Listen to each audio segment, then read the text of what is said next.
Gimana cara kita beli waktu pakai uang? Mungkin banyak dari lu yang bilang kalau hal ini nggak mungkin, karena gimana pun waktu kita sama-sama 24 jam kan sehari. Tapi gimana kalau gue kasih tau rahasia gimana cara kita punya waktu 50, 100, atau bahkan 1000 jam per hari, walaupun kelihatannya kita cuma punya waktu 24 jam.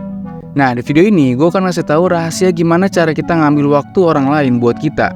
Bahkan cara inilah yang dipakai bos-bos besar untuk dapat uang lebih banyak, tapi usahanya tuh lebih kecil. Ini sebenarnya trik licik yang umum, tapi banyak orang tuh nggak sadar. Dan faktanya, kita tuh bisa pakai cara ini buat ngasilin untung lebih banyak, tapi dengan usaha yang lebih kecil. Well, gue mau ngenalin lu konsep leverage. Konsep ini tuh gue tau dari Naval Ravikant, seorang founder dari startup yang namanya AngelList ya, kalau lo tahu. Jadi doi itu bilang ada 4 leverage yang bisa bikin seseorang itu jadi kaya lebih gampang kalau ngerti leverage ini. Yaitu ada human leverage, capital leverage, media leverage, dan teknologi leverage. Tapi di video ini, gue cuma mau bahas satu leverage yang paling mudah dilakuin sama banyak orang dan hasilnya paling kelihatan, yaitu human leverage, atau beli waktu dan tenaga orang lain buat kita. Kalau lo pada setuju kita bahas 3 leverage sisanya, coba tulis di kolom komen. Sebelum mulai lebih dalam, gue mau ngasih gambaran dikit dari apa itu leverage. Leverage itu artinya daya ungkit. Ibaratnya tuh kayak lo nangkep ikan, itu kan susah tuh kalau lo cuma nangkep 2 tangan doang, lama juga lagi. Nah, tapi kalau lu pakai tombak untuk nangkep ikan yang lu dapat itu jauh lebih banyak, tapi nggak secapek kalau lu cuma pakai 2 tangan. Tombak itulah yang dinamakan leverage, karena lu bisa menghasilkan lebih banyak, tapi dengan waktu dan tenaga yang lebih sedikit. Leverage ini sebenarnya yang membedakan antara orang kaya sama orang miskin. Kita selalu diajarkan untuk sukses itu harus kerja keras. Tapi kenapa ada profesi yang sekuat apapun bekerja keras, tapi hidupnya masih susah?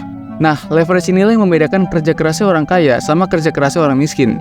Well, kali ini gue bakal bahas secara detail satu leverage dulu, yaitu human leverage. Gimana cara lu bisa pakai waktu dan tenaga orang lain untuk ngasih lu keuntungan. Dan nanti gue juga akan ngasih trik untuk pemula ngelakuin leverage ini, supaya hidup lu jauh lebih produktif, tapi waktu lu justru nambah banyak.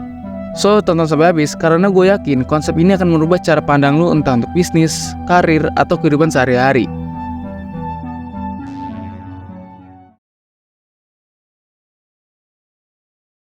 Human leverage itu adalah konsep di mana kita itu mendelegasi pekerjaan kita ke orang lain yang bisa ngelakuin pekerjaan itu.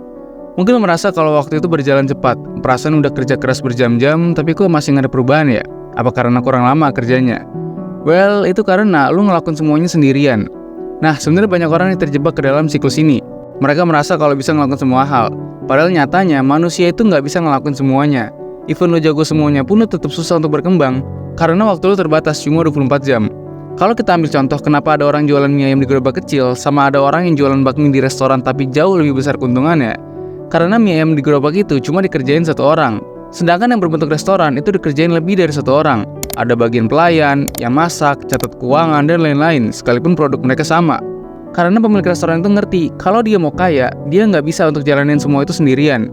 Kalau kata si Naval sendiri, untuk jadi kaya itu bukan jaga uang kita, tapi jaga waktu kita. Karena satu-satunya sumber daya yang terbatas di dunia ini itu cuma waktu. Uang itu banyak di mana-mana. Emas juga bisa digali penambang. Tapi kalau waktu, kita semua terbatas. Simpelnya, kalau kita bandingin uang gue sama uang lu, pasti jumlahnya bakal berbeda. Tapi jumlah waktu gue sama waktu lu dalam sehari itu sama-sama 24 jam. That's why orang kaya itu lebih milih punya waktu banyak daripada punya uang. Karena waktu mereka itu terbatas, jadi mending digunain untuk ngelakuin hal yang bisa ngasilin mereka uang lebih banyak. Bayangin, kalau satu pengusaha bisa punya 20 karyawan yang masing-masing kerja 5 jam sehari, berarti pengusaha itu punya waktu 100 jam dalam sehari. Inilah kenapa leverage itu penting. Karena cuma di leverage inilah kita bisa ngelawan hukum alam yang harusnya cuma punya 24 jam, tapi kita bisa punya waktu lebih banyak dalam sehari. Leverage juga jadi perbedaan antara self-employed sama business owner.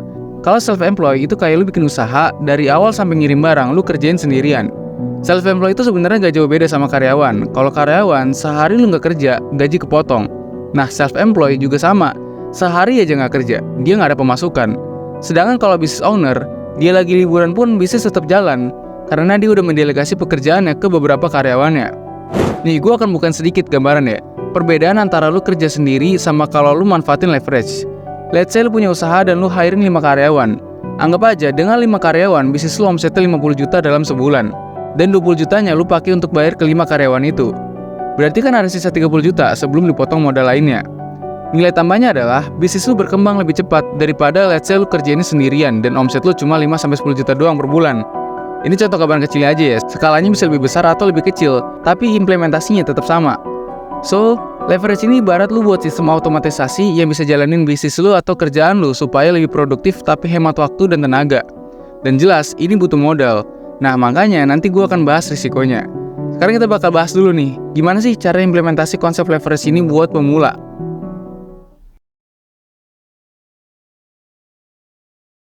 Cara kerja dari human leverage ini adalah mengoper pekerjaan kita ke orang lain yang bisa ngerjain pekerjaan itu. Bahkan mungkin bisa aja orang itu lebih hebat dari kita. Untuk gunain human leverage ini, kita harus tahu kerjaan apa yang makan waktu paling banyak, tapi hasilnya itu paling kecil. So, step pertama, kita buatin 4 kotak kategori. Kerjaan yang effortnya sedikit tapi hasilnya kecil, effortnya sedikit tapi hasilnya besar, effortnya besar tapi hasilnya kecil, sama yang effortnya besar tapi hasilnya juga besar. Dalam praktek human leverage ini, posisi pertama yang harus banget didelegasi adalah pekerjaan yang effortnya besar tapi hasilnya paling kecil. Ambil contoh, lu punya bisnis restoran. Posisi pertama yang mesti didelegasi adalah admin sosial media. Kenapa? Karena ngurus sosial media itu bakal makan waktu banyak banget buat balesin chat satu persatu atau bikin kontennya. Tapi hasilnya nggak begitu berdampak, karena daripada lu keluar waktu banyak buat balesin chat konsumen, lebih baik waktunya itu lu pakai buat mikirin strategi untuk growth selanjutnya. Itu jauh lebih penting daripada sekedar balesin chat kalau posisi lu adalah yang teratas. Nah, abis lu nge-leverage admin sosial media, lanjut lagi leverage yang lainnya. Kayak misal, lu nggak jago akuntan, lu bisa bayar akuntan tuh yang lebih hebat dari lu. Justru itu lebih efisien ketimbang lu maksain buat laporan sendiri, apalagi kalau lu nggak ngerti. Karena alasan banyak bisnis itu nggak berkembang adalah karena kerjaan itu bukan dipegang sama yang ahlinya, tapi semuanya dipegang sendiri sama satu orang. Cuma hal yang harus diingat, kita nggak bisa sembarangan hiring karyawan gitu aja kalau kita nggak punya ilmunya. Well, menurut gua, at least ada 2 skill yang harus lu pelajarin sebelum pakai human leverage ini, yaitu komunikasi dan leadership. Kenapa komunikasi? Karena komunikasi itu adalah satu-satunya cara manusia untuk saling ngerti satu sama lain. That's why, kalau lu mau delegasi pekerjaan tapi hasilnya sesuai yang lu mau, komunikasi itu jalannya. Kedua, leadership. Kalau lu mendelegasikan pekerjaan lu ke orang lain, berarti hierarki jabatan lu ada di atas orang itu. Nah, berarti gimana caranya supaya lu bisa mengoptimalkan pekerjaan itu? Ya, lewat skill leadership. Skill memimpin itu sebenarnya salah satu skill yang bisa dipelajarin. Jadi nggak cuma bawaan dari lahir, tapi setiap orang itu bisa belajar skill leadership ini. Dan salah satu dasar dari leadership ini adalah komunikasi itu tadi. That's why 2 skill ini minimal banget lu harus kuasain sebelum implementasi konsep dari human leverage ini.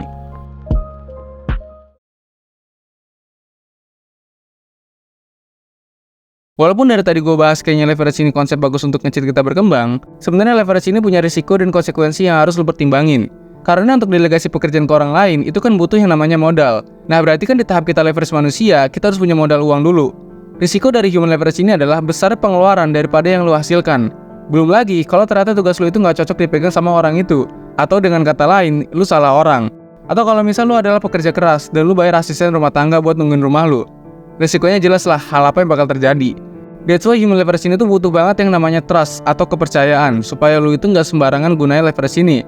Dan leverage ini justru bisa jadi bumerang ke diri kita sendiri. Kayak misal lu leverage banyak orang dan bisnis lu berkembang cepat. Cuma, bisnis itu kan kalau semakin besar semakin rumit ngelolanya ya kan? Worst case itu lu justru kaget dan malah kehilangan kendali atas pertumbuhan itu. Makanya leverage ini tuh nggak bisa sembarangan digunain kalau lu belum ada persiapan.